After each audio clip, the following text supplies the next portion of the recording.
call the Budget and Finance Committee meeting to order. If I could please have a roll call. Freeman. Here. Amobian. Here. Malik. Here. Baylor. Here. Lombardo. Aye. All committee members are present. Excellent. And if I could have a motion to accept the meetings from our last minute, please. Our last meeting. Second. I have a motion, a second. All in favor, please let it be known by saying aye. Aye. Aye. Okay, very, very good. We're going to do today, we have two pieces of legislation. We're going to cover those first before we go into our ARPA presentation. So, first item here is an ordinance authorizing the purchasing agent or his designee to enter into a contract or contracts with TAB Company Jeter Filing Systems for the construction and installation of shelves and the relocation and refiling of existing Akron Municipal Court records and declaring an emergency. Thank you. Thank you, and thank you to council for allowing me to be here today. I appreciate it. We are proposing this contract with TAB. We've done, since I mentioned it at the budget meetings, we've done additional research, looked into it. It would cost, this contract is $375,000, which includes the clerk and the probation. We looked at what the scanning the files would involve, and the estimate came back at $900 to $1,200. So this is definitely the much more cost-effective. I have all the information, and we're working on, and we do shred on a pretty continual basis what we can, but most of our records are 25 to 50 years that we have to hold them, so there's a very long retention period. Civil has some that are 5 years, and some of our monetary records are 3 years, but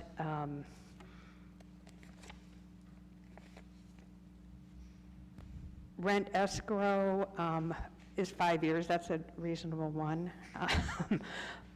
DUI cases are 50 years. First through fourth degree misdemeanor traffic are 25 years. So we looked at the timing. As we finish converting into our new case management system, we will have a lot more things scanned in on a regular basis, and we'll be able to start having an electronic version. But in order to move to the new building when it's ready, we really do have to move our existing file systems, and we're trying to find.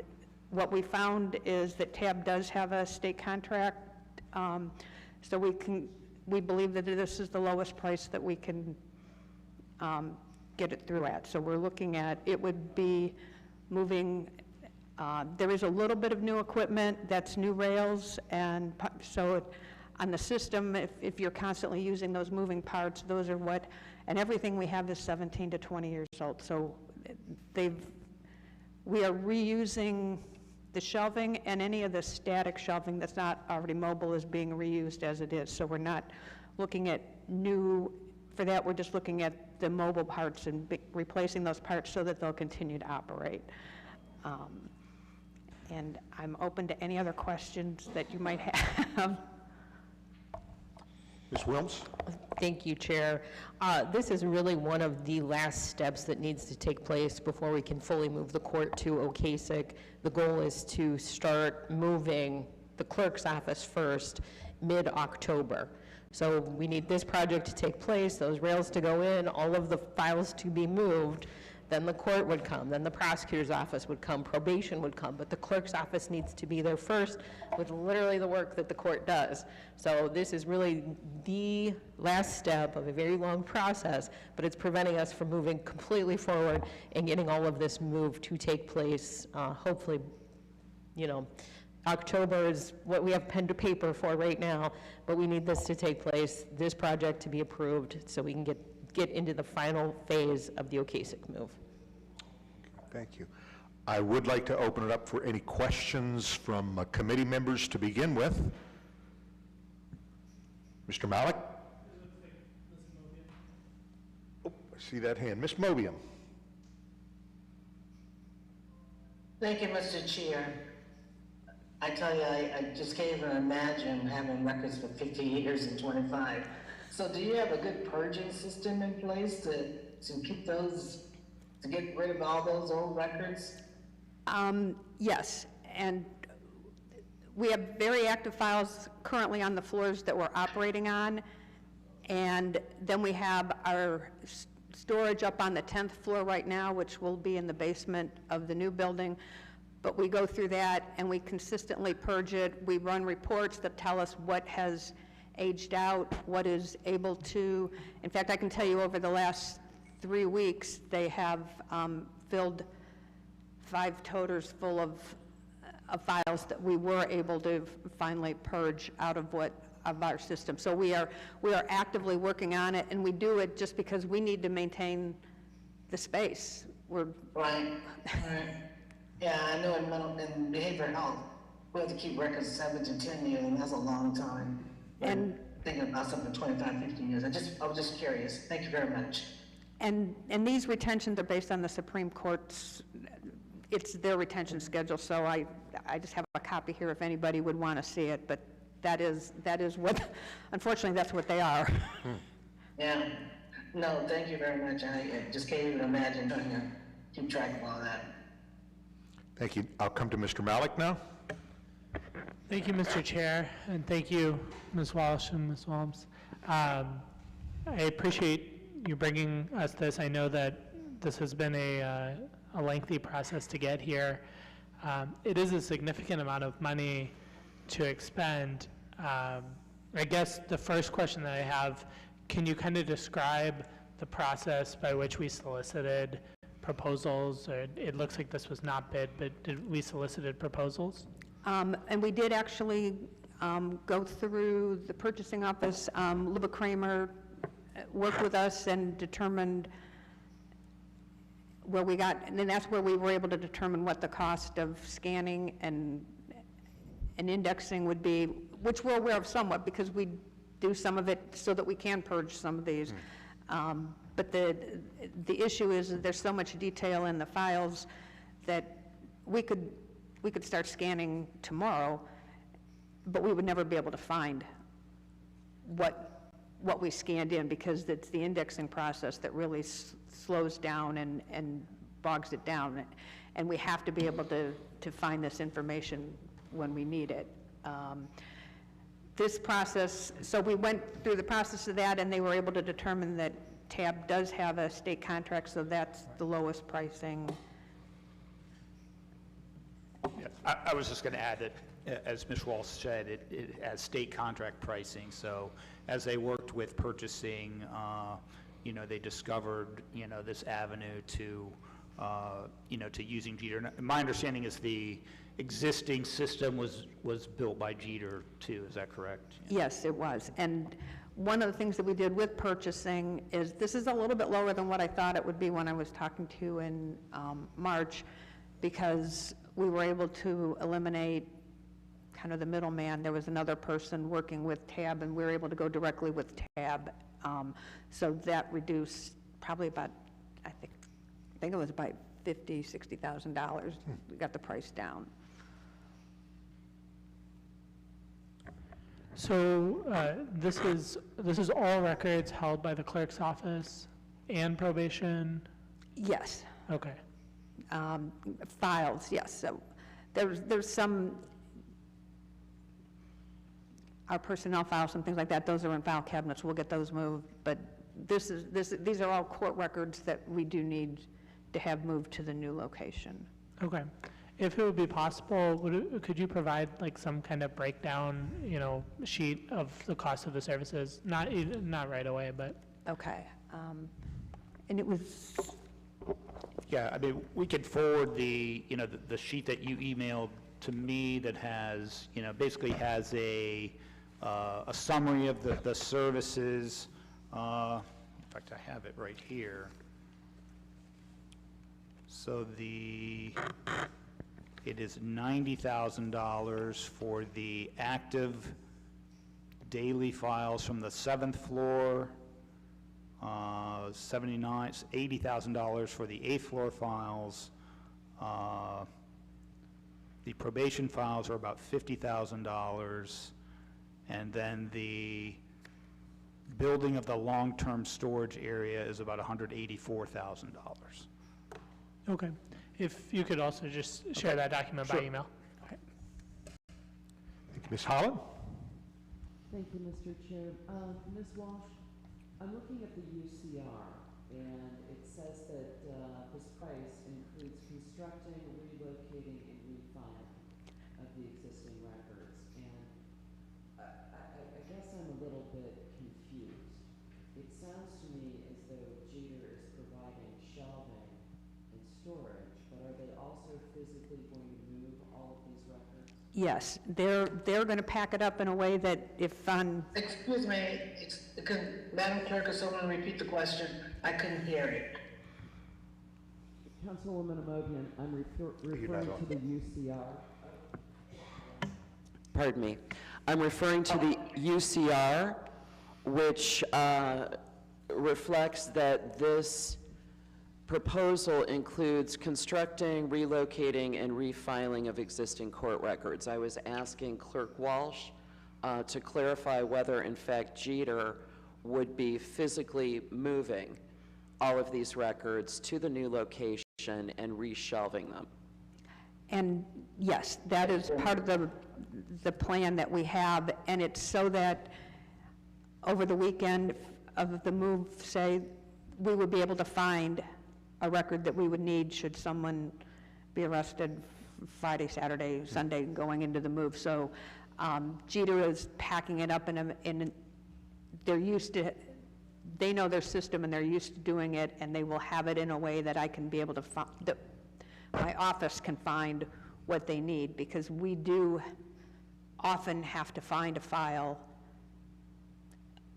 for court the next day. No, as an attorney, I understand all of that, but thank you. So this total expenditure of $375,000, that includes labor for moving as well? Yes. Okay, and my other question had to do with what effort you undertook to determine the cost of scanning. So going back to my statement just now, as an attorney, I've been following the moves of the Ohio Supreme Court in document retention and the duty of, everyone from a private practitioner like myself all the way up to the clerk of the Ohio Supreme Court in terms of how we are to retain and store documents. So my question for you is, how did you go about getting the cost estimate for the scanning, and are we not going to end up having to pay for scanning anyway? We may, but part of our new case management system, all of my people will have scanners because that's going to be part of their regular duties. So we will do a lot more of what we're doing right now. We did go to Jeter, determine what their bid was. We have in the past used ScanWorks out of Cuyahoga Falls, and so we knew the ballpark reason, but the number I had, I'm going to get the wrong one. When I got back from Jeter, under the best of circumstances, minimum prep, basic indexing, single-sided, no paper clips, staples, fasteners, et cetera, it'd estimate a budget of $900,000 to $1,200, $900,000 to $1,200,000 to. So Jeter gave you the estimate for Yes. scanning?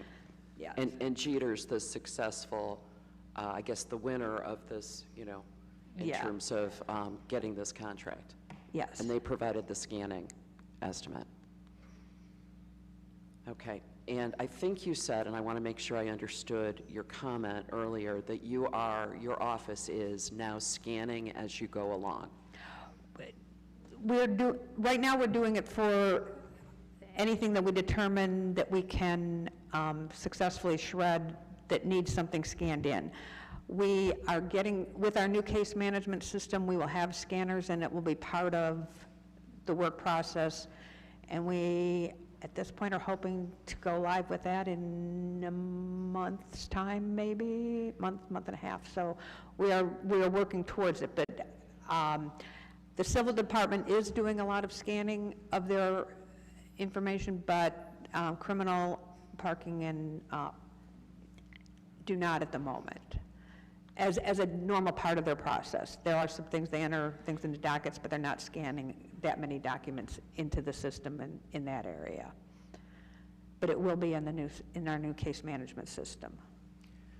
So Ms. Walsh, just, hypothetically speaking, would it be possible to break this job up a little bit? In other words, those documents which are still within the 50-year document retention rule, but which we know, or you could reasonably know, or your staff could reasonably know, will not be needed anytime soon.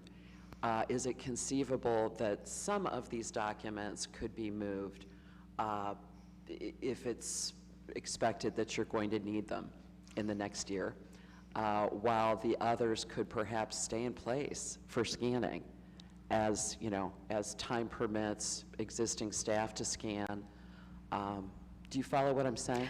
Oh, I'm following what you're saying. I'm trying to determine if it would be feasible. Right. I would always be open to something that would save us money. I think I'm going to jump in here. We are looking to reuse a lot of the space at Stubbs that currently is occupied by the filing. So the goal is to move the court in its entirety to Ocasek and then reconsider how to repurpose any of that space in Stubbs, making the move all at once, all together, and be done. Oh, I understand. And what would it be used for? At this point, the police department's looking for additional space, but there just still needs to be a relook at that building to determine what is going to happen once the court's out and we can look at all the space. What's the best use of that space? Is it the police department? Is there alternatives? That conversation has been ongoing forever. But to get the court out completely, their files, she ultimately is responsible for all the files, so getting them all under one roof. I understand. And also, we're looking at, a pretty significant expenditure for something that may or may not result in us having to expend significant more funds anyway. So just probing your sense of whether we can get this down to a smaller amount. I will tell you, my gut instinct is no, but I never want to say no. So I'm trying to look at it as two ways, and honestly, I did look at scanning. I looked at options on what we could do. It was, and from everything I've determined, even when they were talking to ScanWorks a while ago, it was going to be a price tag in this vicinity of what Jeter gave us. That was done under the previous, under Jim Laria, so I can't speak to the exact, and I couldn't find the exact copy, but from talking to my people that knew about it, that was the kind of price tag it had on it back when they first started talking about it. There's also a part of anything, and I'd have to find it in my notes, but there's something, we would have to go to the Ohio Historical Commission too on things that are older than, so those things we would have to move because we would need their permission to do anything to them other than hold on to them.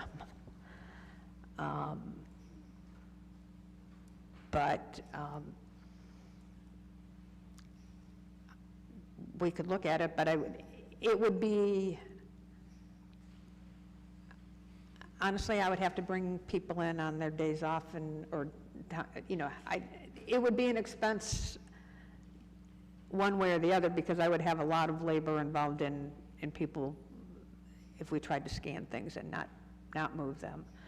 And to be able to determine what it is, to know how much, there isn't very much new that we're building. The only thing we're doing is new rails and new sidebars on existing things that are already mobile. The static ones are coming over as is, so it's not that we would be, I could even immediately determine how much we wouldn't need to bring over. But I'll look at it. Thank you. Mr. Malik? Thank you. I recognize it's been an extended discussion, and just a brief question, Mr. Fricker. Going back to the state bid, so this was the lowest bid that the state had for document moving quotes? My understanding is they looked at, and I guess I can't really speak to all the vendors that they looked at. I know that they looked at Jeter, and then they determined that there was state contract pricing. My understanding is typically this is a service that involves the relocation of medical records. And these types of file systems are predominantly associated with these, large medical offices, and so they're on rails. I too had a major concern when I saw the price tag on moving these documents. So, a number of us went over to the clerk's office and looked at the files just to determine, because I too asked the same question: can these be scanned? Is there a better way to do this? After looking at it, and I'm certainly not an expert, but I understand the complexities with scanning these documents. They're all in individual folders. The documents are not all the same size, so it would be a very labor-intensive thing to open the files, pull everything out, index everything. It's not as simple as just mass feeding a bunch of documents. They're all in individual folders. These rail systems have to be constructed and torn down, so there's a lot of the cost is involved in that. So, we did look extensively at this, and I think at the end of the day, this probably is the most efficient way to handle these records. Thank you, Mr. Ficker. And I take the point that there's been a lot of due diligence, and also the point that, it is important to be able to index this stuff. You wouldn't want to have a situation where you've got 50 boxes and you don't know which box has the full file that you need for tomorrow's court hearing. The one point that Ms. Holland made that I would echo, though, is that as we go forward, it's clear that there is going to have to be more of a move towards scanning, and so it sounds like there might be an opportunity to have more discussion with local firms and more broadly about scanning prices and getting some updated figures on that. It's probably gotten cheaper in the intervening years, and so I hope that we can take a closer look at that. Mr. Chair, Councilwoman Amobian has her hand Councilwoman raised. Amobian? I've heard all the questions and I've heard the responses. My position is, can we take time on this or put it on the consent agenda and see if Mrs. Walsh could do some more exploration with the finance team and have some answers I'm not really sure how soon you need to do this. Is it something that needs to be done urgently? So therein lies part of the problem. It does need to be done urgently because we're trying to hit that October move date, and some of this equipment needs to be ordered. So we're under a very tight timeline for doing this. Well, with that in mind, and it sounds like we've already put forth what we need to do going forward, I'd like to move that we, well, there's another hand up. I saw Mrs. Holland's hand, but I was going to make a motion for us to move, but I'll wait for Mr. Chair to recognize the other council members. And at whatever point you're ready, I'm ready to make the motion. Thank you. I'm sorry, what was the motion again? She's gonna make a motion to suspend the rules, but she might. I just couldn't tell if she said suspend the rules. Yes, Ms. Holland? Thank you, Mr. Chair. I don't believe Councilwoman Amobian yet made her motion. She was going to allow my comment before she finished her thought. And I'm on the same page with her based on the portion of her comment that she's already made. If I'm understanding the testimony of Clerk Walsh, the current estimate of the cost of scanning versus this proposed contract with Jeter is derived from previous information as confirmed or related to the clerk's office by Jeter. And so it seems to me not only sensible, but really our responsibility to have a more current understanding of what the actual cost of scanning either the urgently necessary, frequently referred to materials and moving, or vice versa, if you follow what I'm saying, some or all of these documents before we approve this significant expenditure of $375,000 because it is anticipated that the Ohio Supreme Court will ultimately require all of these documents to be scanned. So anticipating Councilwoman Amobian's motion, this is exactly what I was going to suggest. Let's find out. Can I say, and I may not have made it clear, we did have, the previous one was an estimate from ScanWorks. So when I was told what the ballpark was several years ago, it was in that same area. So I do know that. I get it, but from let's get something current. Okay. So the most recent quote for scanning would have been when? From Tab Jeter, it was in April. Okay. From ScanWorks, it was during the pandemic. I can't be much more specific than that because I haven't found, but Charlie told me that they had spoke to ScanWorks and knew what, and I know from seeing her at our conferences, she has asked if we were interested in following up with what was going on. And at the time, I had said no because I knew we had all these other projects in the works, and I thought there was a reason that it hadn't gone through before, so. You say ScanWorks, is that the name? you used? ScanWorks is the name of a company, and they're in Cuyahoga Falls. Yeah.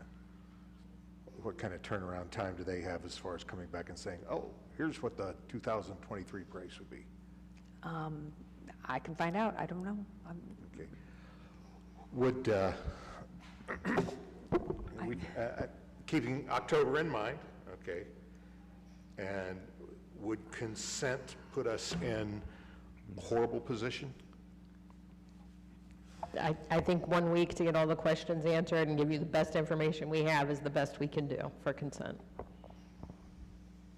Okay.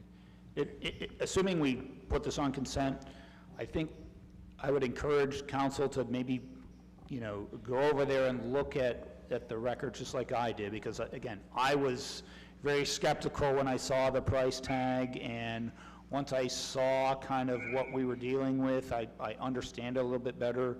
That's not to say that, I too asked the questions about scanning, because I think it's, it sounds like from going forward, we will be scanning.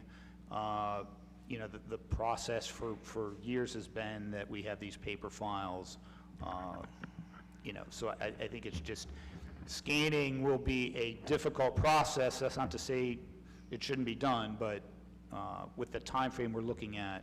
And that it's, because at this point, I do know that there is only one court in the state of Ohio that has gone paperless.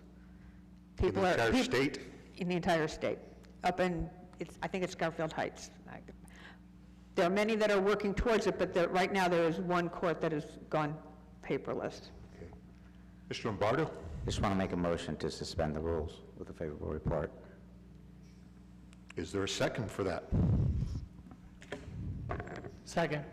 Okay, so there's a motion to suspend the rules and issue a favorable report. All in favor, let it be known by saying aye. Aye. Aye. Opposed?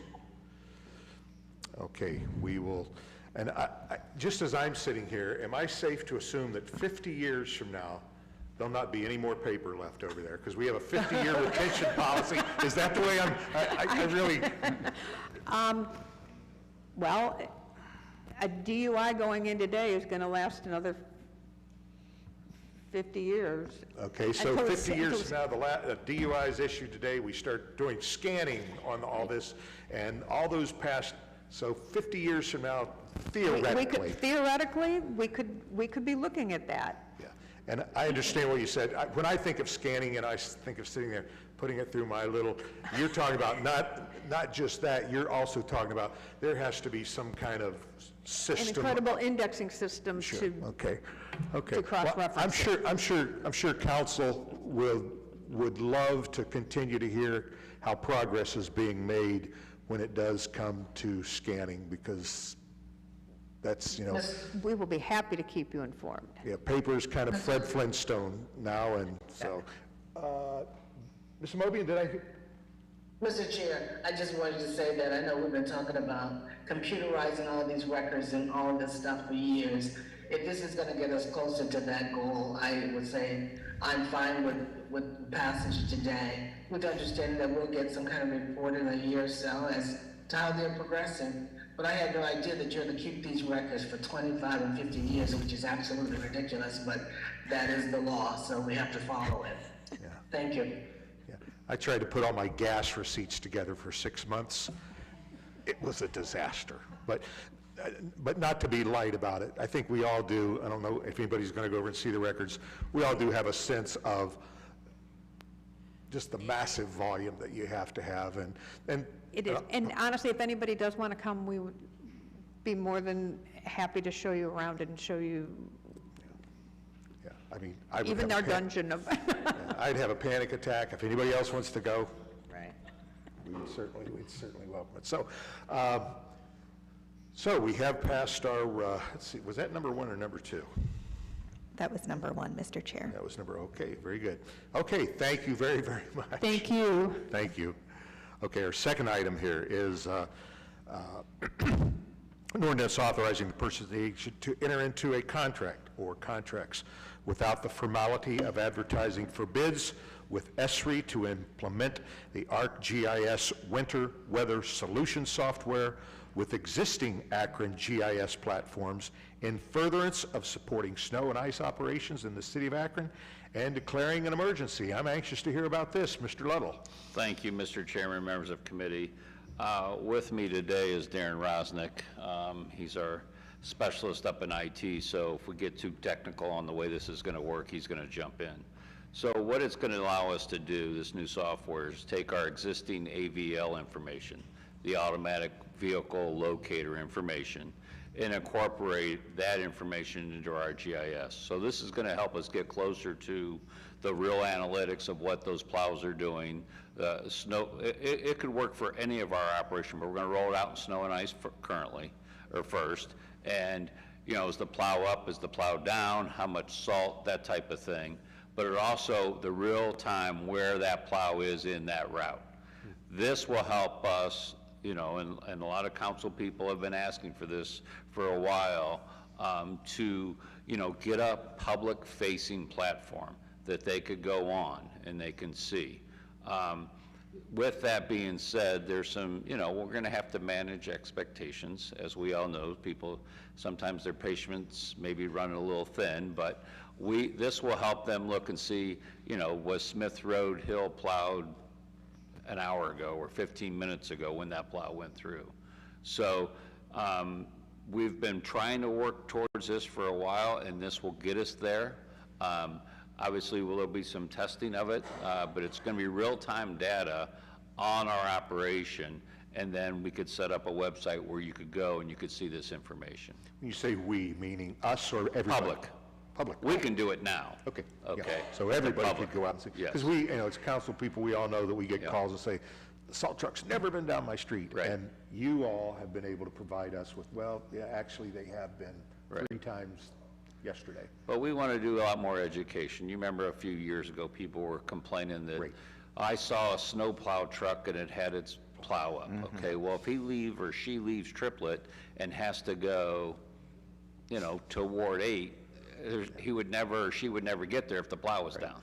Okay, so like I said, we'll manage expectations, and we just want to, and a couple other cities have tried this already. I think Pittsburgh being one. Maybe Columbus has something like this. So learn from some of the best practices and implement it here in Akron. Excellent. Questions or comments? Looking around, Mr. Malik? Thank you. That's pretty much the whole comment. But no, this is one of the things that we really hear from residents about, and I think it's important to be able to tell folks, you know, it's not that you aren't being plowed, it's that you haven't been plowed yet. Right. And I think this will be important, so really appreciate the work that has gone into this from IT and service. Any way we can, Mr. Malik kind of touched on it, any way we can take the system and predict, yes, 9th Street is probably going to get hit about 7 o'clock tonight. Well, we do use our cameras, Obviously, we have, just not sending somebody out, we use our cameras, and let's say our hills are the most important, because as soon as they get the snow covered, it's an emergency. So I would say in the last couple of years, and I got to give Jim Hall a lot of credit to this, he's looked at some new software, he's looked at some new weather data, which is temperature sensors, which is how much are we going to get. It could be raining in Kenmore, but it could be snowing in Ward 8, okay? And we've done a lot more predictive, how long's the storm going to last? Should we pre-salt? What are the pavement temperatures? Because we don't want to use any more salt than we have to. But there again, we don't want to get caught, and once you lose that road, it's really tough to get it back. So yes, we're using more predictable things for that type of thing. But the first thing is, what are those pavement temps? What are the bridge decks? Obviously, you see those reports. We're going to do bridge routes tonight because those freeze over first, even though it looks like it may only be down to 38 tonight. Well, the right kind of humidity and temperature, we could lose a bridge, and then obviously you could have accidents. So.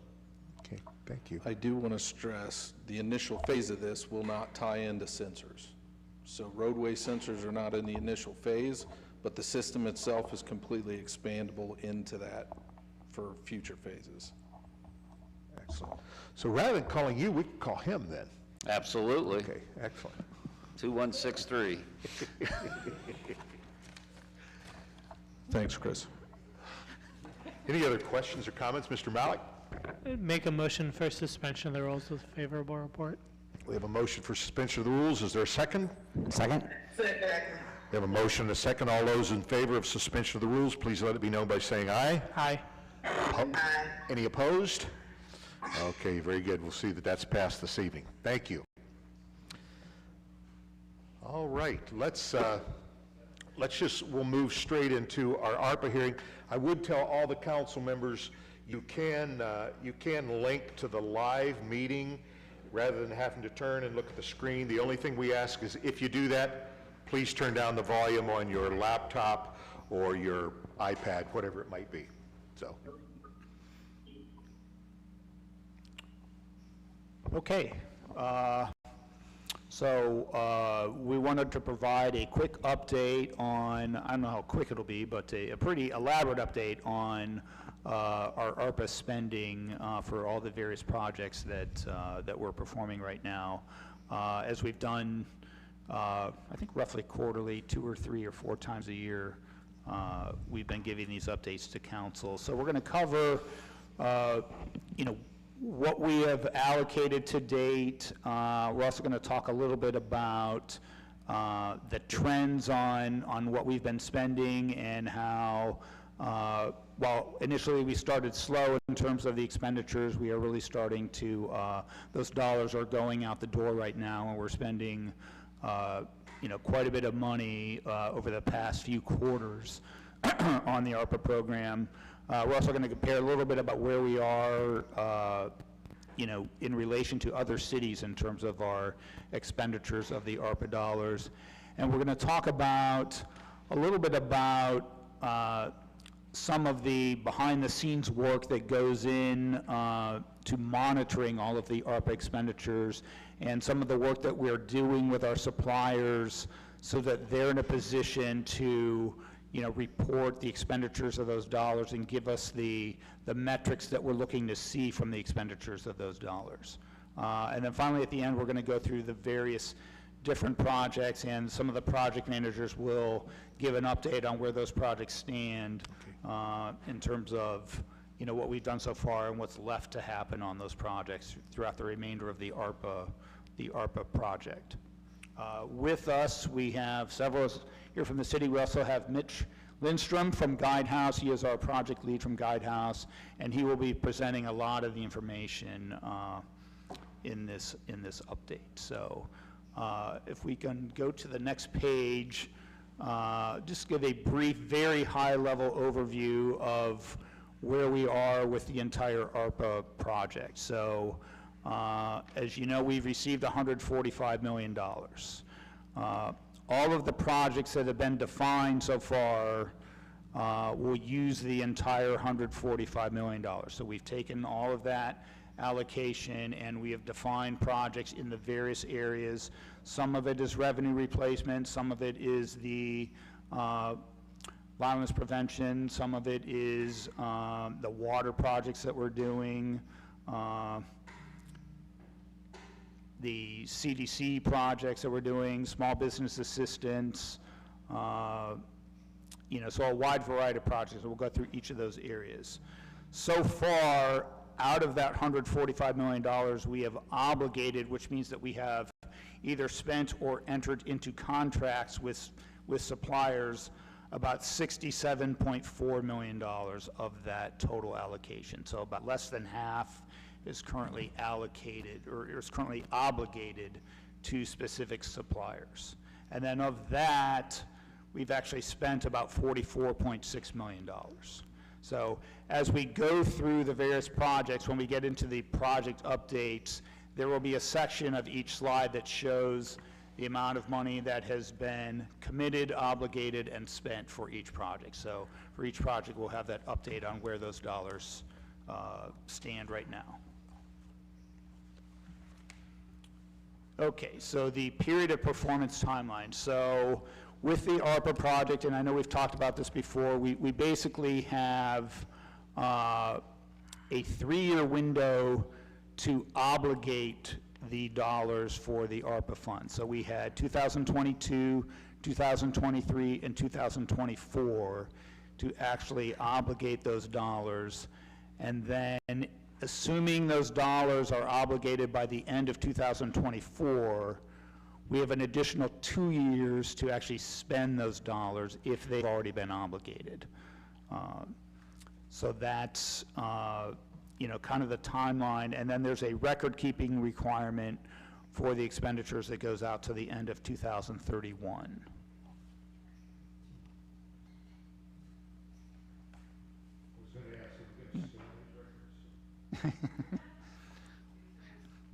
Yes, so I will say this, the city has made a lot of progress in the past, I would say 5 to 6 years on using our on-base document management system that we purchased, like I said, it's probably been 5 or 6 years now.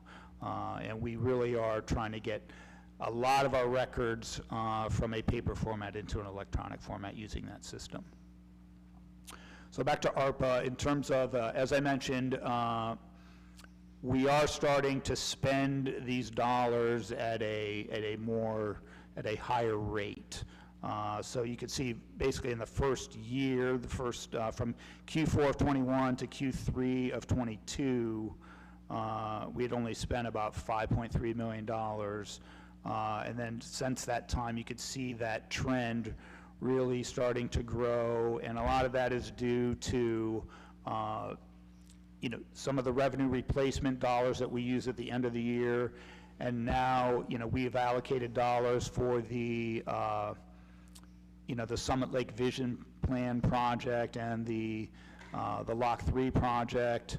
The community center projects are going, so those are where a lot of the large dollar expenditures are starting to happen, so those dollars are being spent at a higher rate right now.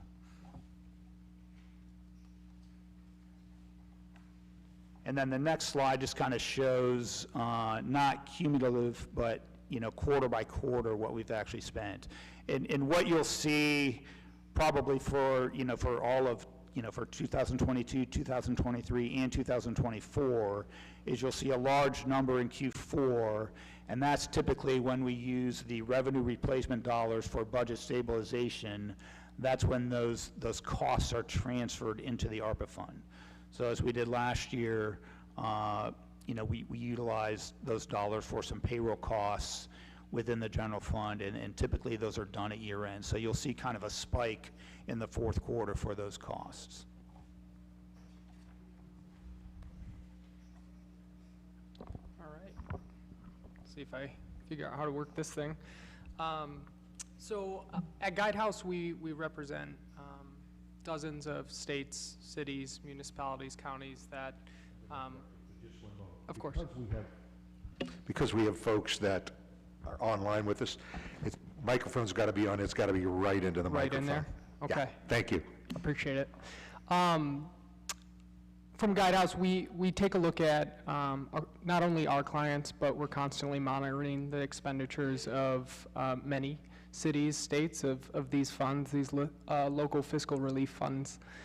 And it's helpful to kind of make sense to a degree where you're at as a city in comparison to others. And so what we've pulled together is we've done a detailed review of other major cities here in the state of Ohio.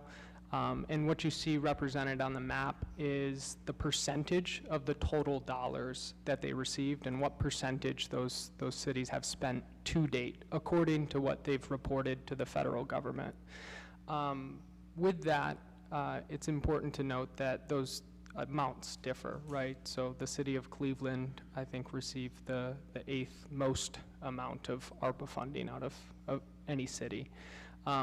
You know, our conclusions here are that Akron's in a healthy place in terms of how they're spending up and where they're at in the life cycle of this funding. You can see that you're ahead of some cities of comparable size, like the city of Dayton, Toledo, and others. And then you have a few of your larger metro areas that have spent a larger proportion. But if you begin to kind of look at the data, you begin to see why that might be. In particular, Cleveland, who's currently spent 67% of their total ARPA allotment, really upwards of, I think it's 96% or 95% of that is through 2 specific investments, both of which were into their city operations, personnel costs or revenue replacement, which the city has done as well. They've invested $12 million or $13 million to date. But all to say that you're you know, leading the pack, if not in contention with your peers in terms of spend down. In addition, the city of Akron continues to be the only city we've been able to find in the Midwest that has a real-time tracker of their fiscal funds. So a lot of cities have resorted and states to static updates, you know, a PDF on a set frequency of updating how funds were spent. The cities of Akron's dashboard directly ties to your Workday system. So the day that there's an expense, the next day, every night at, I believe, 3 a.m., it updates and reconciles where those dollars went. So that's one thing I wanted to be sure to highlight. And then lastly, just why funds have been so slow to go out for many cities. And that we draw back to a number of barriers related to the administration burden, right, of not having staff and already having low staffing levels coming out of the pandemic, in addition to the ambiguous and ever-changing guidance, right? So broadband and housing alone, those guidelines and compliance stipulations have changed upwards of a half dozen times just in the last 2 years. Supply and labor shortages related to capital projects, I think that's something cities are feeling across funding sources. And then applying funds directly to communities. And what we mean by that is it's not often that the cities or governments have been in the place of having residents be direct beneficiaries, and so oftentimes those programs need to be stood up anew, and you have to design new programs and overlay all these federal guidelines on top of them.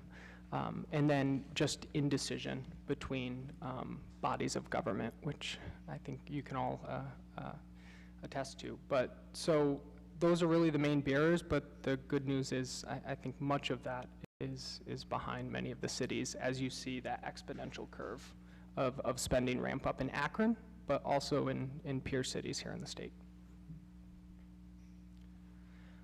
In addition, I wanted to take a moment. I promise not to explain everything that's listed on this slide unless asked, but one specific requirement under uniform guidance, also referred to as 2 CFR, Code of Federal Regulations 200, is that the city monitors the compliance of all of its subrecipients. So subrecipient is just a term, a designation of a particular relationship when the City of Akron provides funding, some federal funds, to another entity.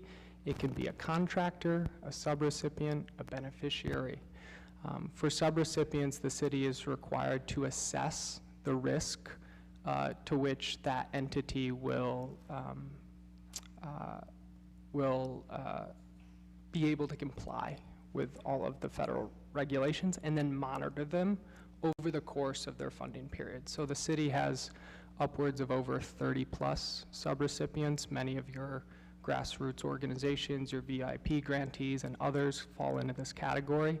And so this is helping them and looking at things like their records retention practices and policies, or conflicts of interests, financial procedures. And so Guidehouse, in partnership with the finance team, has been supporting this process, and we're just about gotten all of the city's subrecipients through phase 1, which is risk assessment. With that, that risk assessment also provides us with a detailed breakdown of what I like to refer to as a needs assessment, really, in terms of what capacity those organizations have to manage large amounts of money, let alone amounts of federal funds. And so things that impact an organization's capacity include their policies, their procedures for how they spend funds and expend funding, the experience that the organization has, both at the board level, past audits, how they're structured, and then their practices, right, for tracking time and expense, and other elements like funding or technology. And really what we found is that your grantees really fall into one of 4 categories. There's a handful of them on level 1 here that need no support, right? Really, they have a high level of capacity. They've done this before, and they're going to do it again. They don't need any additional technical assistance or support. Then there's level 2, which is really, these are also high capacity organizations, but they need a brief on ARPA and maybe a reminder of some of the federal regulations, and we provide both a 2-hour training in addition to checklists and tools that we've created in partnership with the city. Level 3 kind of picks up a little bit in terms of the need. These organizations tend to need a bit more one-on-one coaching on how specific regulations or stipulations related to compliance may apply to their program or their practice or their organization. So a common one is records retention or procurement, and how they play a role in their specific work, and able to be triaged. And then level 4 is you have a handful of grantees that have significant needs, and it means that procedures or practices or policies need to be designed potentially from scratch. And then Guidehouse, again, in partnership with the city, has been supporting both the city, but also its community partners in providing a series of various trainings, creating new guidance documents and tools, and then providing one-on-one technical assistance and office hours, some of which you can see represented on our slides.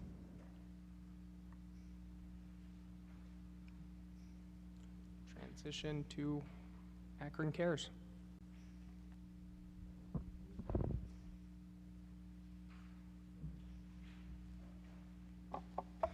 Good afternoon.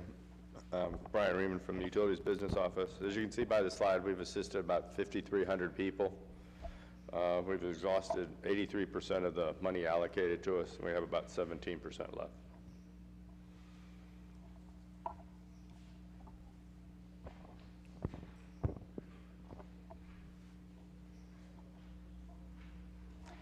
Thank you.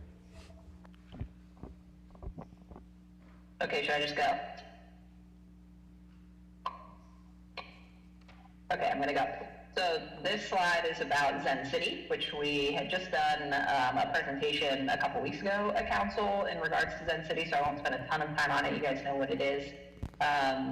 We've spent $50,000 so far on it. It is a 3-year contract that we signed with them, so we'll have them for an additional 2 years after this.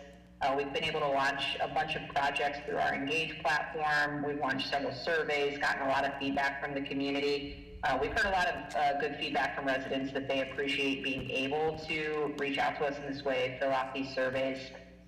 We just recently launched our newest community survey, so we'll have results from that in the next couple of months that we can compare to the first survey, which is what we had presented the results on recently. We can go ahead to the next slide then, unless anyone has questions. Okay, so this is the one I'm really excited about. This is for our website redesign. We are in the process of building a new City of Akron webpage. It's desperately needed. I think everyone would agree that our current akronohio.gov is really outdated. It's not user-friendly. There's bad accessibility ratings. Folks have a hard time finding anything. It's just not great. We've partnered with a company called Revise, who are really the experts when it comes to municipal websites. They've done thousands of them across the country, so they know exactly what they're doing. There's going to be a lot of cool features, including intuitive search bar is going to be on there, so as soon as you start typing in what it is you're looking for, it's going to pop up what you want. It'll have quick links still to the pages that people are visiting most, pay a bill, enter a service request, things like that. It will also have the ability to translate into dozens and dozens of different languages at the click of a button on the homepage, which is a really nice feature for accessibility.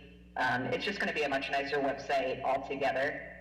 We have a contract in place with them for the initial build, but also for ongoing support and training, which will be really nice, especially for the transition team as well. So everybody who needs to have access to the site will be able to update it accordingly. It says expected project completion November. We're really looking to launch this in September, actually. We've got a commitment from the Revised team that should be doable, so keep a lookout for that in September. And then again, we'll have that ongoing training after that.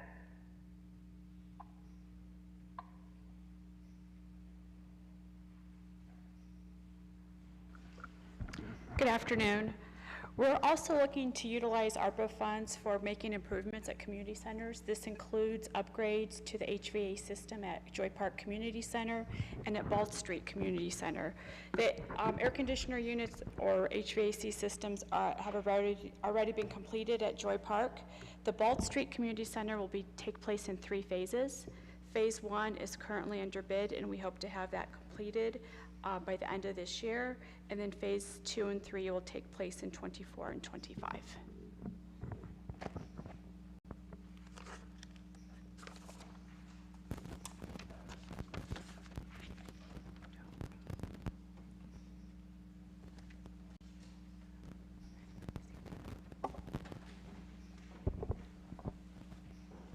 So I guess I'll speak to the Rubber City Heritage Trail. This project was roughly a $1.1 million project. So far, we've just started the preliminary expenditures on this. Most of it remains to be committed. It's expected to be completed by April of 2024. I believe this is just for phase 1, right? Correct. Phase 1. There's 4 phases altogether.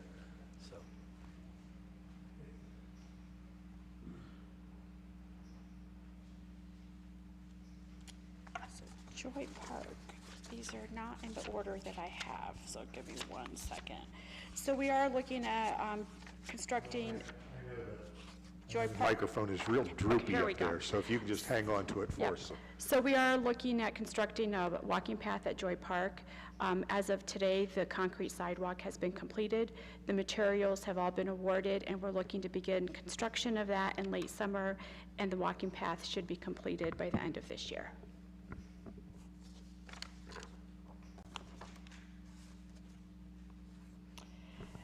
The CDC grant program, We realized that we need to look at providing some capacity to our CDCs. We issued an RFP. 4 CDCs were awarded grants. 2 are currently under contract. We have 2 more contracts that are currently in either law or finance. All of the CDCs are in the process of securing bids for the work that is to be done, and we're expecting all work to be completed in the Kenmore, Middlebury, North Hill, and the University Park CDC footprint area by December of 2024.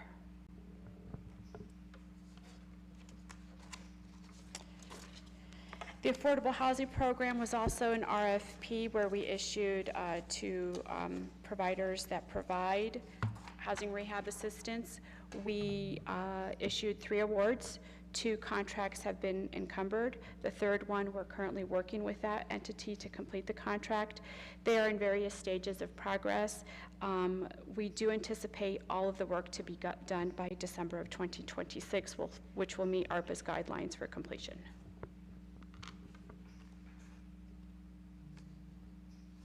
I Promise Housing was completed earlier this month. There was a ribbon cutting that took place. They are in the process of accepting tenants. I did receive a call from them today. 12 of the 50 units have been occupied, and they are in the process of reviewing applications. And before a tenant can move in, EADC also needs to receive approval from the state. So that's taken a little bit more time and delaying some of the folks from moving in. But we anticipate they are still on track to get everyone moved in within the next 2 months.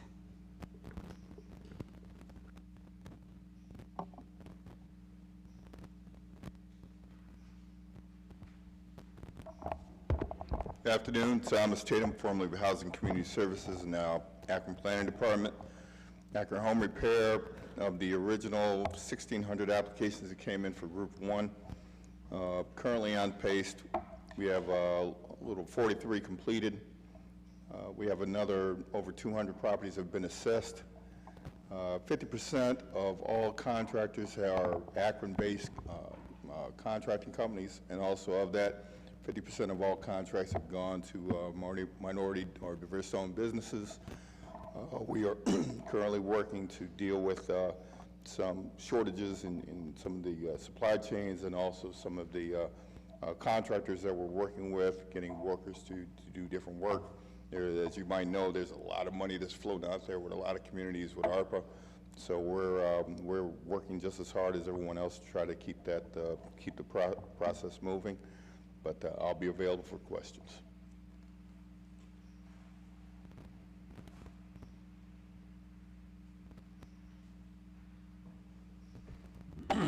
Excuse me. Yeah, this is a council-led the Akron Safe Pledge Program. And what this initiative is we're about a quarter of the way through it. It's set to be completed by December 24.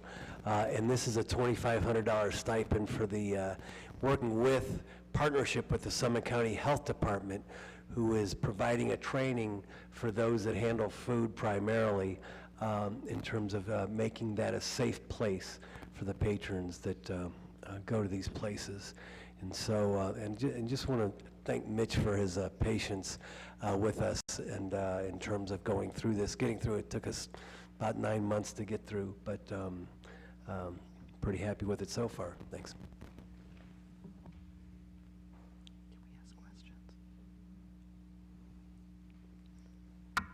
Can we ask questions along the way? Yeah. Have all the applicants been paid, Jeff? Pardon? Have all the participants or applicants in that program been paid? Yes, well, some of them are at different stages, because some of them, we're waiting for them to fill out this form or that form. It's a bit cumbersome at times for them, and we understand that. That's why we try to extend it, but yeah, as many as we could. Now, some of them still has to go through the training, et cetera. But all those who have applied, there's been a couple that have been turned down, though, just because they didn't fit the criteria that we need, the federal guidelines. Thank you. Primarily, that was due to them not being a restaurant or food establishment. The number shaded in blue, 60,000 there, represents the number of awards that are currently have been approved, but are just working through the workday payments process with the city, and they have because they're a new vendor, need to return a packet of information. So what's in blue represents approved application. We can't hear the person that's speaking at all. Apologies, council member. The $60,000, the number shaded in blue in the financial breakdown is representative of the applicants who have been approved for their grant and gone through the entire process, but have yet to receive their check.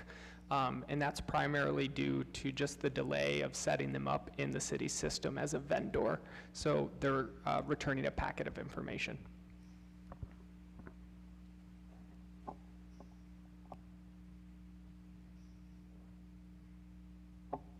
Good afternoon, Mr. Chairman and members of council. You see the slide before you is on council's pilot doorbell camera safety project. It's a community violence initiative designed to provide Ring doorbell cameras to eligible households in high crime areas. The design of the program is data driven, and it was derived from heat maps that were provided by the Akron Police Department to determine which wards and zip codes specifically were the ones with the most violent crimes occurred. There were 4 zip codes that were identified in wards 3, 4, and 5, and the zip codes are 44320, 44311, 44307, and 44302. The data further revealed that there is about 6,792 occupied residences in those zip codes. Cameras were bought, a total of 460 cameras were purchased. That's why this is a pilot program. And the quotes were received from Home Depot, Amazon, Best Buy was solicited but did not return a quote for the cameras. Draft materials were provided to you for your review last week, and in lieu of any additional changes, the application period is set to open on Wednesday, June 28th. Applications are due back to us by July 14th, and we hope to distribute the cameras on August 5th at 2 locations that are featured on this slide. Thank you for your attention, and I'm available to answer any questions if you have any. Now, we're holding questions for now. Is that what we're doing, Mr. Chair? I'm a little hesitant to hold questions. I think as we're moving along, we need to keep the questions current with the topic at hand. And can I ask a question? yes, I'll come to you, and then I'll come to Ms. Holland. Thank you. Did you say it's okay for me to ask? Yes, please. Okay, I couldn't hear. Thank you very much. Now, we said this is a pilot program. When do we plan to end the review of it so we can expect? I see that it hasn't commenced yet, I know that. But when do we plan to review it so we'll know what to look forward to? After the distribution, we'll be able to report how many cameras were distributed and where they went. Yes, but then as a pilot, do you have a projected date in mind when we are going to look at what we're finding in terms of, and I don't know what the criteria are, have you identified the criteria that we're going to use to determine whether it's successful or not, or that's something? The way the program was set up, that would be coming from the statistics that come from the police department in those zip codes. That's where we would see whether or not there's a change. And we have criteria that we're going to look at from the police department that we're going to use to determine if this was successful or not? Well, they'll be having the crime stats for those zip codes. Those will be the information that comes back. So if we see a reduction in crime and identify how we are addressing it, I mean, maybe somebody can share with me what they're going to look at. Because how much is this costing? I don't see the figure here. The figure is $45,995. That's what was spent on cameras. Okay. Yeah, I mean, if someone could talk about the criteria the police department will use to determine the effectiveness of these doorbell cameras, that would be helpful to know. Those discussions are ongoing, and we'd have to get back to you with that information at a later time. Okay, thank you. And I do have some questions about the home repair project. I didn't ask because I wasn't sure, Mr. Chair, but I'll go back later. Thank you. Thank you, Ms. Holland. Thank you, Mr. Chairman. So today is the first time I've heard that zip code is part of the criteria for the Ring camera pilot program. A significant chunk of Ward 1 actually appears on the criminal activity heat map, and a significant chunk of Ward 1 is also part of the zip code 44302. So I'd just like to state for the record that I would anticipate a significant portion of Ward 1 reasonably raising its hand and saying, we'd like to be part of this pilot program too. And so to the extent that it's possible to include that portion of Ward 1, which appears both on the heat map, is also part of the qualified census tract, and is also part of that zip code, I'd like to make that request. Thank you.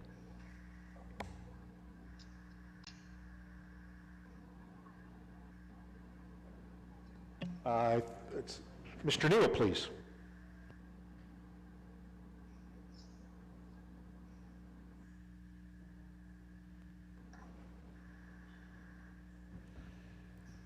Mr. Chair, I think he might be frozen. I'm sorry, but we cannot share the presentation online. Councilman Neal was called on. Oh, Tamika, are you able to advance the slide? We have to let them move it. We can advance the slide. It's not on me. It's the actual. Excuse me, because we couldn't hear. I didn't have anyone reach out to me so I could ask my questions. We're doing a little work on this end, but... Can you hear us now, Councilman Neal? Yeah, Mr. Neal, we can hear you now. Yes. Okay. Can you hear me okay? Yes, sir. Okay. Is it okay if I ask, if I have a question about the restaurant piece, but if I can ask one of the doorbell line stuff, please? Sure, proceed. Okay, thank you. On the doorbell, are these cameras going to be wired, or are we going to require that the residents recharge batteries?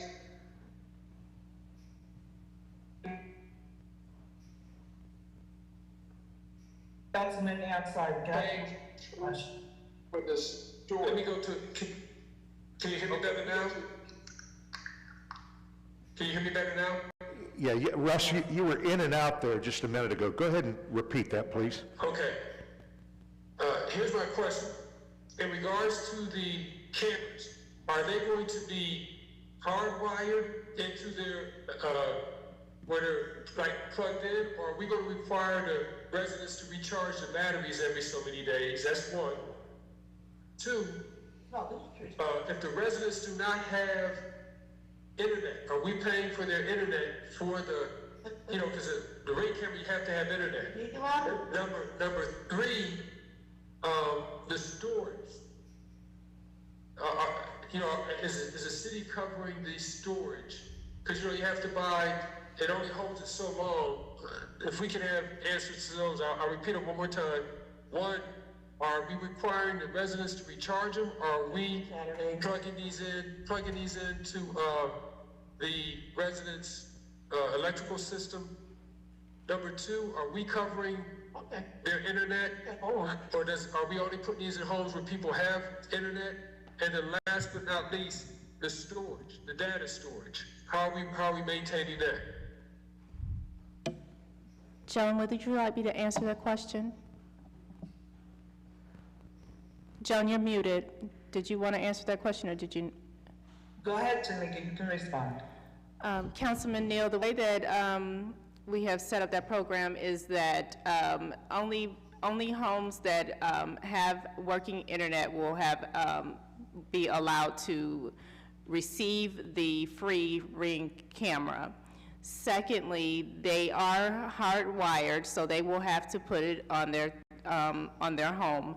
And thirdly, they will have to take responsibility for paying the subscription. The city is not paying for the subscription to Ring. We are providing them with the hardware, and they will have to continue to pay for the subscription going forward. And I believe that was all of your questions. Thank you.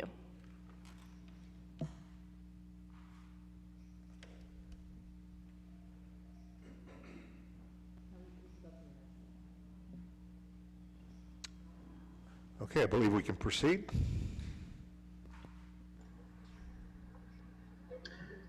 Thank you, Chairman and members of council. Ed Davis Community Center renovation is under construction. I think the foundations will be going in this month, and we're scheduled for completion still of May 2024. Perkins Pool and Bathhouse is also under construction. We're targeting an opening, we're hoping for mid-July, and we'll keep you posted as we get closer to that date. Summit Lake Vision Plan, the trail is about 90% complete. We set the bridge a few weeks ago. There's a drone photo of that bridge setting, and then we are planning to, or Ohio and Erie Canalway is planning to advertise the North Shore project later in July. And that completion date, we're expecting a completion in actually probably fall of 2024. So we'll update that for the next slide, for the next update. And the Lot 3 vision plan, the contractor has started. They've set their construction fencing. And again, this completion date is should be 2024 as well.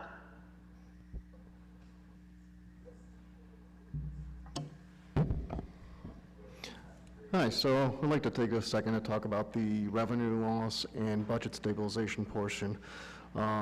So we budgeted about 30 million, as you can see here between the two numbers. We've spent to date 13, and it was used to supplement mainly police and fire overtime numbers. I expect to use roughly the same amount this year to supplement our general fund budget for that overtime.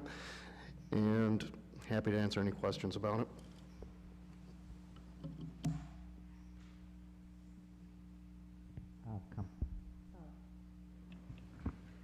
Councilman Freeman asked me to take over, but I don't see any questions.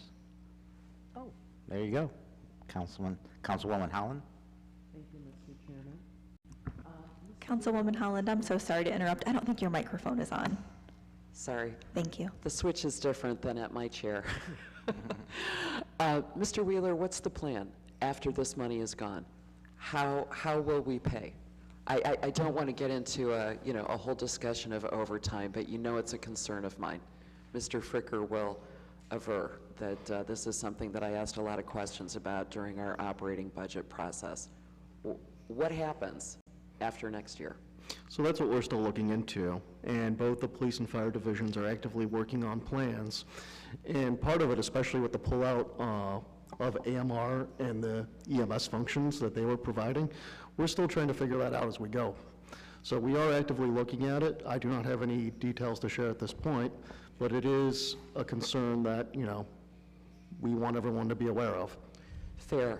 And the $30 million, that's spread over 2 years? Over 3 years. Yeah, 3 years. Okay. And actual expenditure for 22, 23, do we have that right now? When you mean overtime? And I'm talking police and fire. You're just talking police and fire as a whole? So I actually looked today at those figures, and I'm not going to give you the exact figures, but it's fair. Police was roughly equal with last year. Fire was down somewhat. So we have seen and they were probably the largest user of overtime last year. So they have reduced those numbers a little bit so far in 2023. And I'm sorry, Mr. Fricker, ballpark on police overtime? So year-to-date, 23, did you say police overtime? It's about $2 million right now through the end of May, and it was about $2 million through the end of May last year, so we're kind of hovering. Okay, thank you.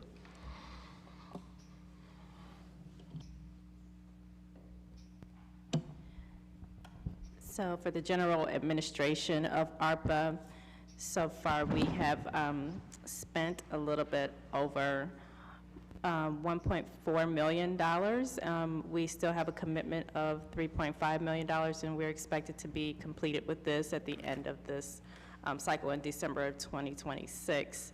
We currently continue to use Guidehouse and Voorhees. We no longer use Market Me 24/7 because they have set up the dashboard. So that's what we have in the administration for ARPA funds. Thank you. So the premium pay is largely complete. We have one remaining payment next year to the CSPA bargaining unit. So the slide shows that we have a remaining obligation of about $2.4 million, but in reality, about $2.2 million of that was already expended at the beginning of this year. We just haven't moved those costs over to the ARPA fund yet. So we you know, as part of the bargaining agreements, we had amounts for each of the bargaining units that were part of you know, the contract negotiation. As I said, the only remaining piece of that is CSPA has one $1,000 payment remaining next year.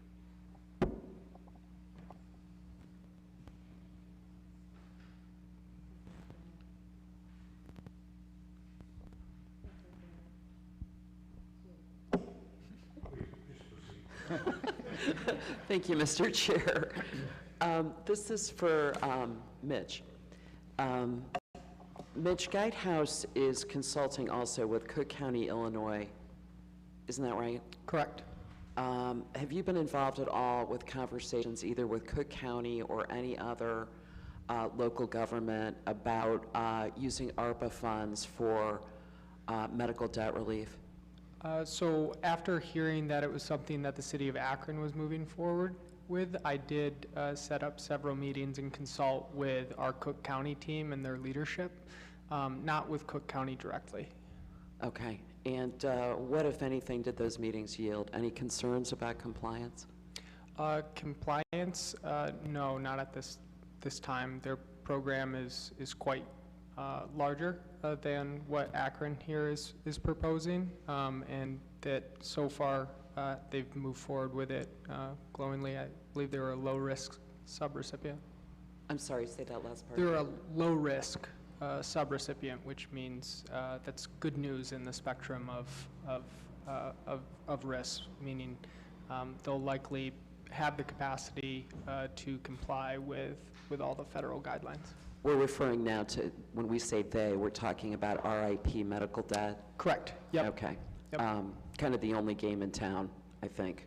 I can't speak on that, but Fair. I can say that Cook County speaks highly of them. Okay, very good. Have you been consulted by the city of Akron, anybody, with regard to whether working with RIP medical debt or doing a medical debt relief program would be, I guess, in line with ARPA guidelines?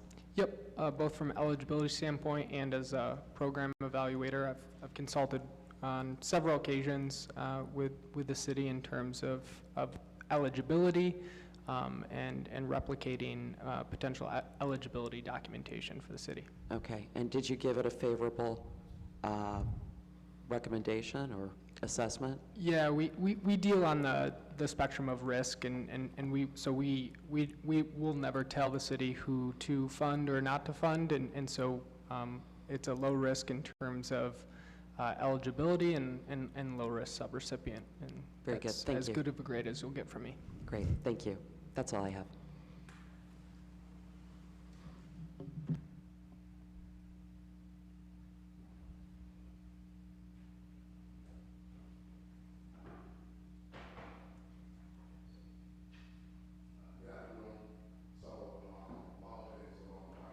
Prevention program as of year to Danico, I'm so sorry to interrupt. I don't think that microphone is on. Can you? All right, my apologies. Danico Buckley Knight, providing an update around violence intervention and prevention. We have allocated almost $5 million with $2 million remaining to assist with those 8 approaches that we're addressing around violence intervention and prevention.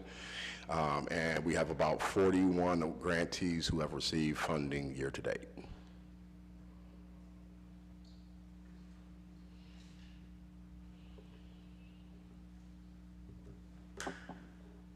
Thank you. Yeah, I believe the next slide does provide a comprehensive list of all of the VIP subrecipients that we have. Mr. Chair, Councilwoman Amobian has her hand raised. I'm sorry, Ms. Amobian, please proceed. Thank you very much. You know, when we go back to the levels that were pointed out earlier, you know, level 1 through 4, is there a way that you can categorize these programs, Mr. Knight? Yes, we can, and we have. You have them categorized under those levels? Yeah, we're still waiting on a few to fully reply with all of their materials, so we can make that assessment, but I would say about roughly 75% of them, we've finished their assessment. Yep. 75% of them going to do what? 75% of them, we've completed the process in terms of our assessment of their capacity and risk as a subrecipient. The other 25%, we are still waiting on some final materials and guidelines and policies for them to provide to the city. Can we have a copy of what you've done thus far? Exactly what would you like? We have. I would like to have the levels that you identified at the outset of this presentation. Yes. You talked about level 1 through 4, and I'm assuming your assessment will group them under those levels and talk specifically about what you're learning. Because at the end of the day, we want to know how are these programs helping us with this violence problem that we have in Akron that's continuing to escalate. And I just want to know what we are seeing in terms of this. I don't anticipate this is a be-all, end-all, what we are going to do with violence, but I'd like to really know what we are learning from what we've done thus far. We can provide that to you. We are currently still waiting to receive documentation from several of the grantees. But I want to be clear that when we are assessing them in this nature, it is to their capacity to run their organization. It is not to their capacity to decrease violence within our city. We are trying to professionalize these organizations so that they can then go out and receive more dollars to continue what they've already started to assist in decreasing violence within this city. So we can provide that to you, but I want to make sure that providing that to you is not about decreasing violence, is to make sure that they can continue to professionalize their organization so that they can continue to receive funding from other funding sources, whether it be from federal government or the state. So that's what we're trying to help them with, but we will provide that information to you. So in terms of the intervention and prevention services they're providing, this would not help us figure out what they are doing and how they are doing their work? So Danico does gather information at the end of each year to see how many individuals have been touched. So we do gather that data. We have data, we can provide that information to you as well. We provided that information at the end of last year. We can give you the criteria that we are requiring for all grantees to turn into us at the end of the year. And that will then help us to determine if they are decreasing violence or not. So that is a total different set of criteria. There's a set of criteria to help us see if they are actually helping decrease violence, and then there's the other criteria that Guidehouse is assisting us with professionalizing these organizations so that they can receive federal funding in the future. Okay, and I'll just add, my The funds apologies. that you're trying to help them receive is to help them do something about this problem that we have, I'm assuming. I mean, the professionalization of the organization is to help them communicate to the government or whomever they are applying to how they are intervening in this problem that we're having so they can get additional funds to maybe expand their program or continue it. I think that's, am I misinterpreting what I'm hearing? What you're stating is correct. However, we have to do an additional risk assessment to determine if they are complying with the federal guidelines of the funds. Yeah, so the assessments that the Guidehouse team are providing back to the city is to give us an evaluation of the risk that we as a city might have to pay it back if they misappropriate the funds. On top of that, there is separate metrics that Danico has been working with to, further their missions as an entity. So it's two pieces of the same puzzle. At the end of the day, I understand kind of what you're saying. However, I don't expect, and I don't think anybody on council expects, these organizations to address this problem and get rid of it for us. I do want to know that we're moving in some direction that's helping this problem, because it really seems like it's escalating more than anything. And I just want to know, what are we using to determine if we're going in the right direction with these programs? So I'll chime in, and thank you for that comment. One of the things that's important is the evaluation component of what we're doing with this Violence Intervention and Prevention Strategic Plan. And one of our key partners will be Summit Education Initiative. They will be our evaluators for 6 years to determine what we're doing with the funding, with the grantees. Beginning next week, we're going to start doing site visits with each of our grantees to identify a logic model to really be able to help them in understanding what work they're doing to reduce violence in our community. And then we're going to create a logic model for the entire program that ultimately will show the community the positive or not positive impact of the program.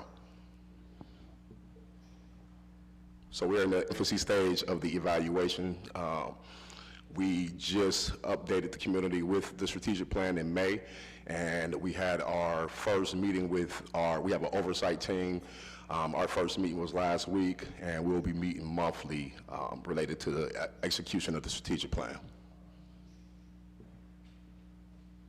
Thank you. Mr. Neal, I see your hand. Thank you, Mr. Chair. My first question is, we received a map that gave us an idea of how ARPA funds were hitting our different wards in regards to housing. Do we have any idea as far as how these groups that are listed here, what areas are they ministering to? What youth are they touching? Is there a communication mode between these different organizations where they're sharing information? Because maybe some of them are cross-pollinating, serving the same youth at different times. And then, are these youth connected with our city, like the police department and the Park and Rec department, where data is being shared? I ask that because we're all aware on Juneteenth, in a crowded park, during a cultural festival, where a 14-year-old shot a 15-year-old. And, if we have a youth intervention, and I was concerned when I heard that we're not actually monitoring them for how they're altering the impact of youth violence. Because if none of these groups, and I know a lot of these groups, and that's not their mission. You come to a meeting, you participate. None of these are boots on the ground on the street. So if that's not our case, is there another level where we're going to have a group that adopts neighborhoods and gets to know the youth in the neighborhoods to address the violence that Mr. Mobley was speaking to. So I'll stop. I'll repeat my questions. One, do we have an idea of what areas of the city and the number of youth in those areas that these groups are administering to collectively, so we can get like a heat map of that, so we can see where youth are meeting? We know where our hotspots are. Are these groups touching our hotspots? I'll stop there. So, yes, to answer your first question, we do have data that reflects the zip codes of those who are being impacted by our grantees. So that's one.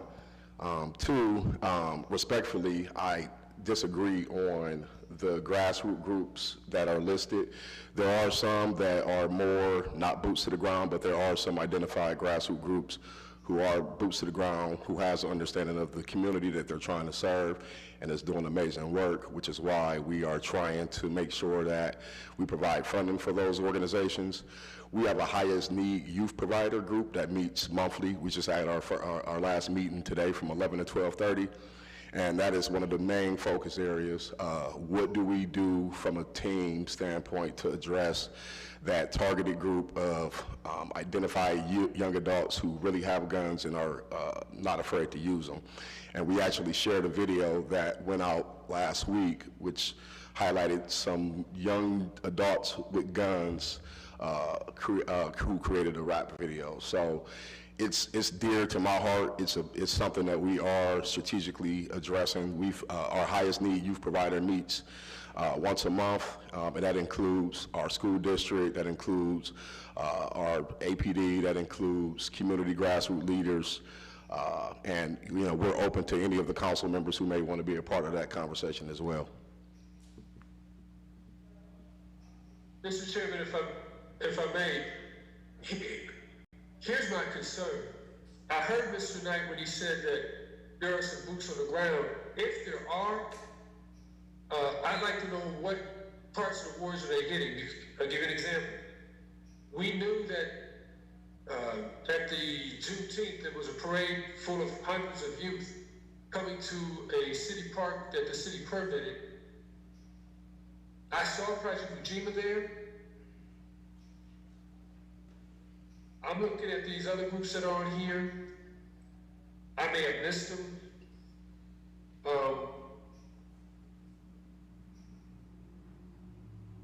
But nothing structured to engage those youth. And as Mr. Mobius said, none of these organizations, if the city can't address this problem with its police department, it's unfair for us to think that these youth independently can do anything. That's why it's critical that we provide the proper structure. And my concern is that there's a disconnect between these organizations, our Park and Rec department, and our police department in a real way where we're touching the community. Because, as I said, if we would have made sure that we had proper safety nets at that park where we knew there were going to be hundreds of children.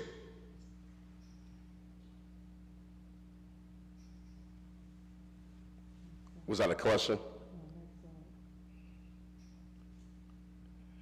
So, well, as it relates to Project Ujima, that, for an example, is one of our grantees, for one.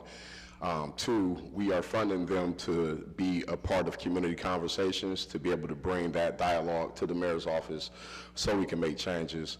You reference recs and parks, and you reference Akron Public Schools and Akron Police Department. Those are three of the identified groups in that highest needs youth provider group. So we meet on a regular basis once a month.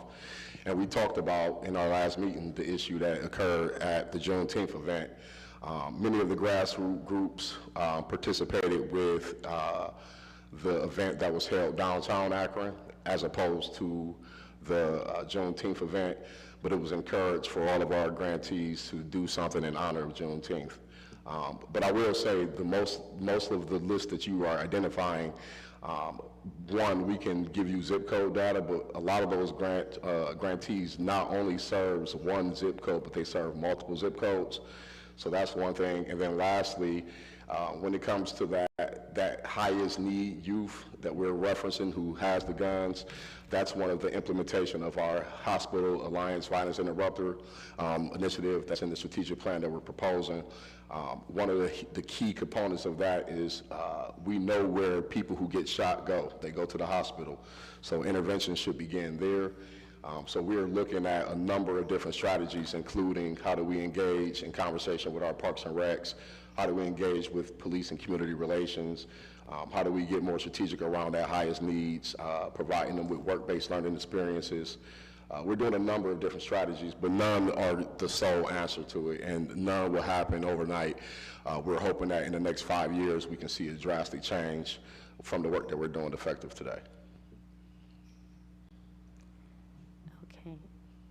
All right, I'll move forward with Access Point Community Health Center. I did see Sean online, but I'm not sure. So I'll go ahead. What we've done is we've awarded them with $1 million. Currently, we've spent $200,000, and what they have been doing is testing and remediating the building. We hope to have this project complete by October of 2024. Jeff, are you on the line? Okay. Yes, good afternoon, Jeff.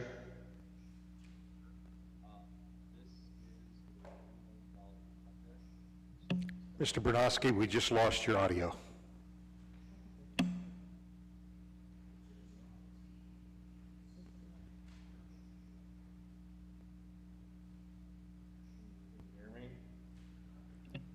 Give it another try.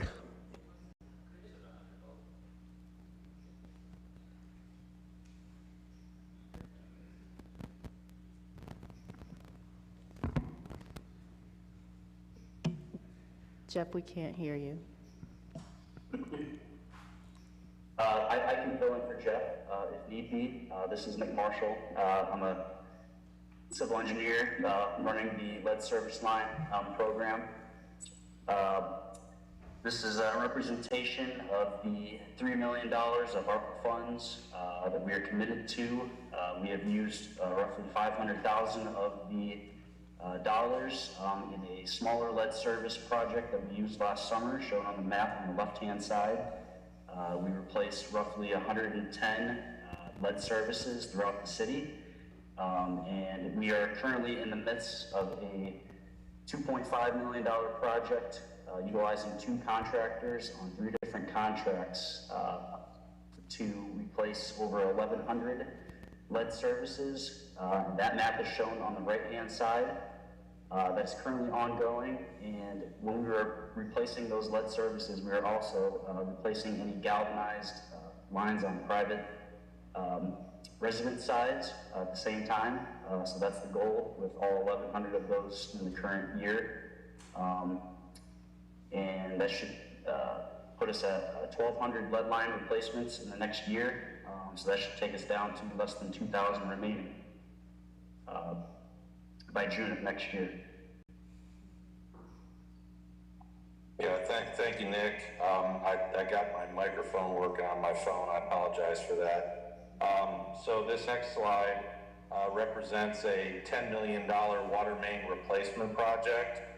This project is looking to replace almost 35,000 feet of water main with the primary goal to identify mains that had an abundance of lead services as well as a break history to it, so which is typically associated with age.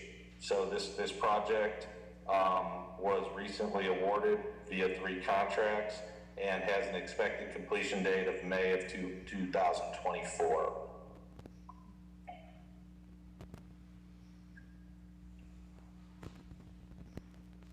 And that concludes our presentation. We do have other slides in the deck that we've sent out to all of you. And so if you guys have any other questions about what we presented today, we will take them. I guess my next question is, when will we revisit this?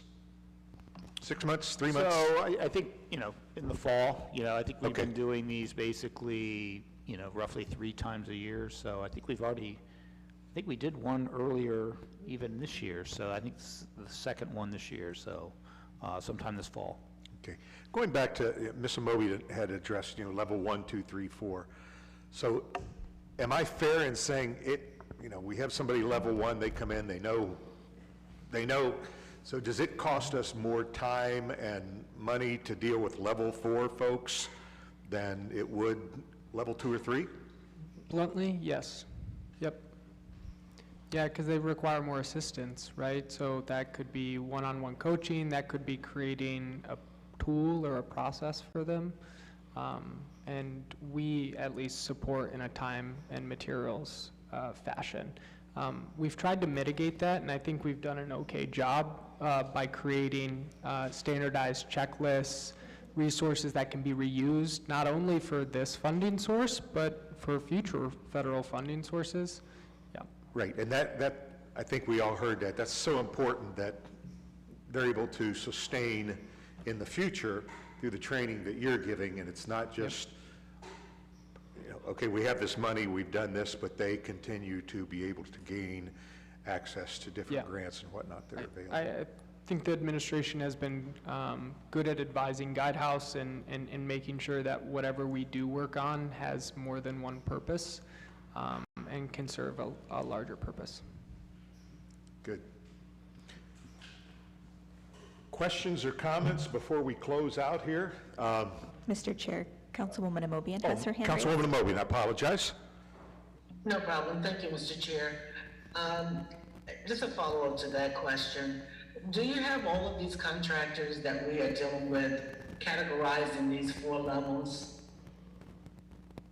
To a degree of the subrecipients, we do. We're still waiting on a few more housing grantees and a few of the VIP grantees to return information so we can kind of put a finger on what their needs are. But the majority, yes. If you have that, is it possible for council to have it? And you can add to it as you finish the rest? I'm just curious. I just would like to know what we're working with. That's my first question. The second one has to do with the housing repair program. If I remember the slide correctly, it seemed to have said that we've completed 43 homes. Is that correct, Mr. Tatum? I'm not sure. That is absolutely correct. Okay, well, how many have we completed, sir? How long yes, absolutely correct. I can hear you. So to answer both of your questions, Councilwoman Amobian, yes, we will get you the documentation that you've requested, and yes, we have completed 43 homes. 43 of the 2,000 and some applicants, and I know that 1,600. It was 1,600. It was 1,600? Yes. I thought there were over 2,000 people applied. Nope. 1,600 people in Group A, 1,600 people in Group A, and another 800 in Group B. 16. That we will only be dealing with Group A recipients until funds run out. Okay. And what are we projected to have done by what period of time? By December 2025, we hope to have somewhere in the neighborhood of 500 to 700 homes completed. You're projected to have about 500 completed by when? December 2025. I'm sorry, 2026. December 2026, the housing repair program projects to have close to 500 homes completed due to all of the different things that we have to go up against, the supply chain and things of that nature. And so this is not something that we just throw up. We have to get, follow the rules that are set by the federal government and the city as well, and then have a contractor that is able to complete the project. So this does take a little bit more time, and the houses that we have come into contact with, we are dealing with things that we did not expect. So it is taking a little bit longer than what we had anticipated, and so we are thinking that 500. And that is also due to the money that we have allocated towards this program. And I do know that the administration has been looking at other alternatives to think about how to set up a program to help homes in perpetuity after ARPA has been exhausted. So this is not something that we have a list of homes, and we will be going through those at that time. But I do know that Glenn Stevens and Thomas are looking at how to get this done in a quicker fashion. So it might be changed the next time that we come forward. Excuse me. What I would like to request, I would like to understand, because based on what I remember about slide, we're still coming in under 20,000. Looks like it was averaging 16,000 plus per home. That's what the slide, I would call the slide saying. Is there a way for us to get a presentation just to kind of see what you're running into? Because this is very, very slow for my liking. I would love to see It is very slow for everyone's liking. We are running into supply chain issue. Excuse me, Councilwoman, if you don't mind, I'd like to explain just one thing. Not only are we dealing with supply chain issues, we are also dealing with working with contractors who need to be vetted. Will you hold your point? Okay, I would like for us to have a presentation so you can tell us what you're running into, so we can see what we can do. Name the date and time. Or do whatever, because this is really slow. Name the date and time. And I think, Mr. Tatum, I know from conversations we've had, it's a slow process. We are not throwing this federal emergency funding to anyone. It has to be vetted. Mr. Stevens is here. I want the record to reflect. There is a process that has to be done. And let's just say this, every home that we're going into is not in pristine condition.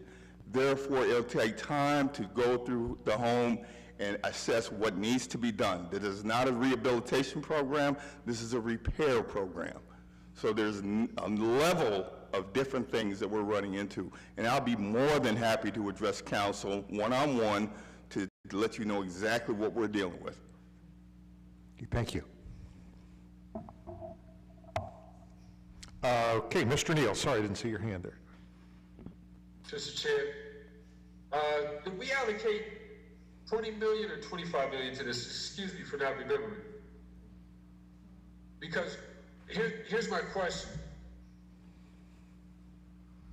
Can we reconsider, and let's say, I think if it's 20 million, it comes out to about 12.5 per house. If it's 25 million, it comes out to about a little over 15 per house, based on the 1,600 applications that fall in Group A.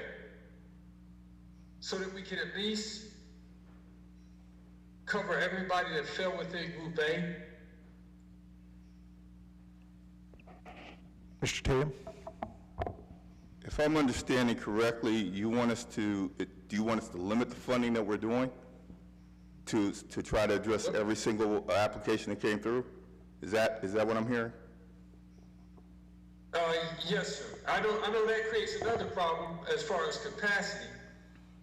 But, I appreciate you coming out to my meeting. The challenge is folks are saying, hey, I got my application in at a time, and it looks like I'm still not going to get service. So, yes, I'm asking that since we got 1,600 in Group A, we shuffle the funds so that if it comes out to 12.5, 15 grand, whatever it comes out to, so that we can at least have the money to do every house in that group. Councilman Neal, I wish to God it worked that way. Every home we go into is different. It's not cookie cutter.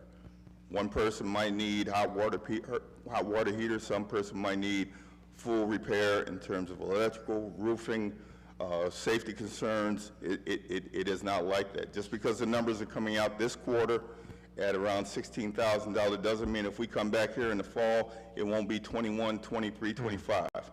So I wish there could be something like that, but I, first of all, will not promise anyone that we'll be able to dissect and cut this program up to address the needs of everybody who applied. That would be a false impression that I will not be responsible for. So I'd rather not do that. I'd rather not constrain G. Stevens and his team for doing what they're doing, but I do not want to put us in a position where we're providing false hope.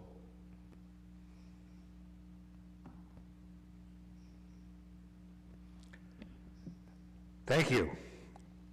Let me just kind of say in conclusion, we had a lot of conversation at the offset of this way back when about, bringing in Guidehouse and whatnot. And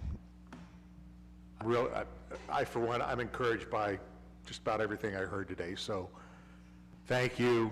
It seems like everybody's working well together here. And I don't know how many municipalities you're working with across the country or whatnot, but Our team, many. Me, my primary and really only focus is the city of Akron, which is why I think we're able to do what we do. okay. Excellent. If there's no other questions or comments, I'll say thank you again, and we appreciate all of your participation, and I know it's hard work to spend this money, but thank you so much, and we are adjourned. Thank you. That is the final committee meeting of the day. Council will meet at 7 p.m. tonight.